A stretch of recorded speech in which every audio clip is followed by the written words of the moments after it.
ഇന്ന് നമ്മളിവിടെ തയ്യാറാക്കാൻ പോകുന്നത് ഒരു പാലപ്പമാണ്. അതിനു വേണ്ട ചേരുവകൾ എന്തൊക്കെയാണെന്ന് നോക്കാം. 1/2 കപ്പ് പച്ചരി കുതിർത്തെടുത്തേക്കുന്നതാണ്. ഈ ഒരു കപ്പിൻ്റെ അളവിലാണ് 1/2 കപ്പ് പച്ചരി എടുത്തേക്കുന്നത്. പിന്നെ നമുക്ക് ഒരു തേങ്ങയുടെ പകുതി തേങ്ങ, അതിൻ്റെ തേങ്ങാപ്പാലാണ് നമുക്ക് ആവശ്യമായിട്ടുള്ളത്. പിന്നെ ഇതിലേക്ക് 2 മുട്ട കൂടി വേണം.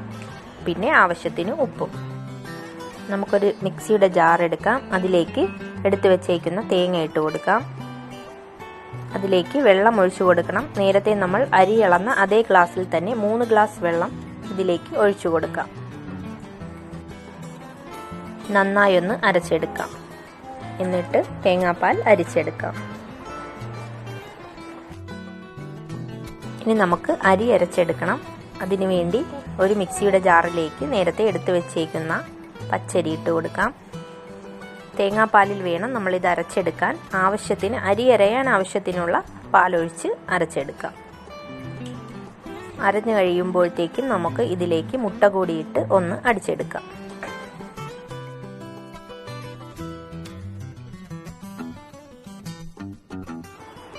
ഇപ്പോൾ നന്നായി അരിഞ്ഞു വന്നിട്ടുണ്ട്. ഇത്രയും മതിയാകും.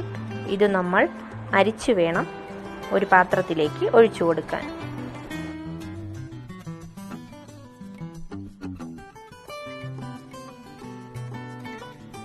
ഇപ്പോൾ നല്ല തിക്കായാണ് ഇരിക്കുന്നത്. ഇതിലേക്ക് നമുക്ക് ബാക്കി എടുത്ത് വെച്ചേക്കുന്ന തേങ്ങാപ്പാൽ കൂടി ചേർത്ത് കൊടുക്കാം.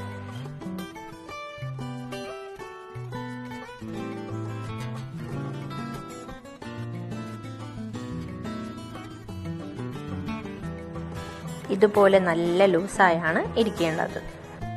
എങ്കിൽ മാത്രമേ നമുക്ക് നല്ല സോഫ്റ്റ് ആയിട്ടുള്ള പാലപ്പം കിട്ടുകയുള്ളൂ.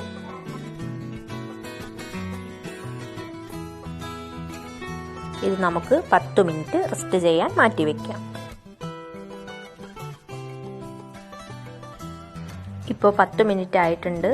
ഇതിലേക്ക് നമുക്ക് ആവശ്യത്തിന് ഉപ്പ് കൂടി ചേർത്ത് പാലപ്പം ഉണ്ടാക്കിയെടുക്കാം.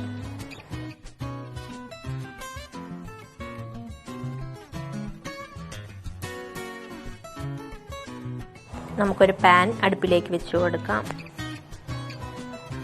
അതിലേക്ക് ഓരോ സ്പൂൺ ഒഴിച്ചു കൊടുക്കാം. എല്ലായിടത്തും ഒന്ന് സ്പ്രെഡ് ചെയ്ത് കൊടുക്കാം.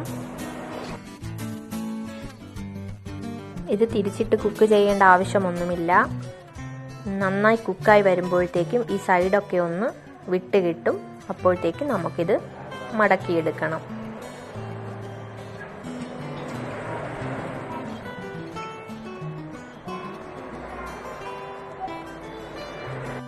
നമുക്കിത് 4ആയി ഫോൾഡ് ചെയ്തെടുക്കാം.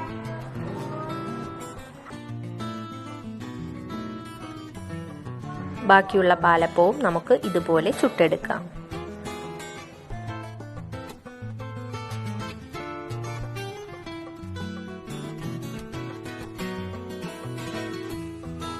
നല്ല ടേസ്റ്റി പാലപ്പമാണ്. എല്ലാവരും ഒന്ന് ഉണ്ടാക്കി കഴിച്ചു നോക്കണം.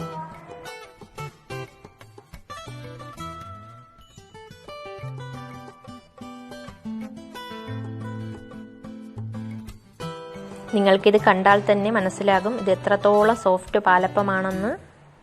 എല്ലാവരും ഒന്ന് ട്രൈ ചെയ്ത് നോക്കണം. എന്നിട്ട് എന്നെ ഫീഡ്ബാക്ക് അറിയിക്കാനും മറക്കരുത്. എൻ്റെ ചാനൽ ആദ്യമായിട്ടാണ് ആരെങ്കിലും കാണുന്നവരുണ്ടെങ്കിൽ ഒന്ന് സബ്സ്ക്രൈബ് ചെയ്തേക്കണേ. ബെല്ലൈക്കൺ കൂടി അമർത്താൻ മറക്കരുത്. അതിൽ ഓൾ ഓപ്ഷൻ തന്നെ ക്ലിക്ക് ചെയ്യണം.